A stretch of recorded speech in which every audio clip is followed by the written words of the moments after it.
이 시각 뉴스룸입니다. 국내 코로나19 신규 확진자가 닷새 만에 600명대로 줄어들었습니다. 평일보다 검사 수가 크게 줄었기 때문인 것으로 보이는데요. 한편 전 세계적으로 코로나19 백신 접종 건수가 10억 회를 돌파했는데 미국 등 주로 소득이 높은 국가를 중심으로 접종이 이뤄진 것으로 나타났습니다. 강현석 기자가 보도합니다. 나흘 연속 700명대를 보인 코로나19 신규 확진자가 오늘은 600명대를 기록했습니다. 오늘 0시 기준 확진자는 국내 발생 603명, 해외 유입 41명 등 모두 644명입니다. 이는 확산세가 줄어들었다기보다는 주말이라 검사 건수가 줄었기 때문으로 해석됩니다. 평일은 보통 7에서 8만 건의 검사가 이뤄지지만 어제는 4만 8천 건의 검사만 진행됐습니다. 지역별로는 경기 187명, 서울 172명, 경남 44명, 부산 43명 순이었습니다. 이런 가운데 전 세계적으로 코로나 백신 접종이 10억 회를 넘어선 것으로 나타났습니다. AFP 통신에 따르면 모두 10억 293만 회의 접종이 이뤄졌는데 이 가운데 58%는 미국과 중국, 인도였습니다. 한 차례 이상 백신을 맞은 인구 대비 접종 비율을 보면 이스라엘이 60%로 가장 높았고 아랍에미리트 51%, 영국 49%, 미국 42% 순이었습니다.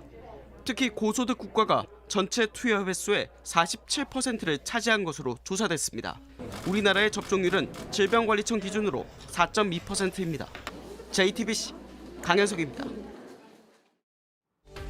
국내 온라인 동영상 서비스, 이른바 OTT 시장의 규모가 3조 원을 넘어설 것이라는 전망이 나왔습니다. 한 글로벌 시장조사 기관의 보고서에 따르면 올해 국내 OTT 시장 규모는 29억 5천여 달러, 한화로 약 3조 3천억 원으로 추산됐습니다. 지난해 2조 8천여억 원보다 약 15%가량 성장한 것으로 이렇게 성장세가 가파른 건 코로나19 이후 넷플릭스 등 구독형 서비스 가입자가 많이 늘었기 때문인 것으로 분석됐습니다. 국내에서 규모가 가장 큰 서점인 교보문고가 북한 김일성 주석의 회고록 세기와 더불어 판매를 중단했습니다.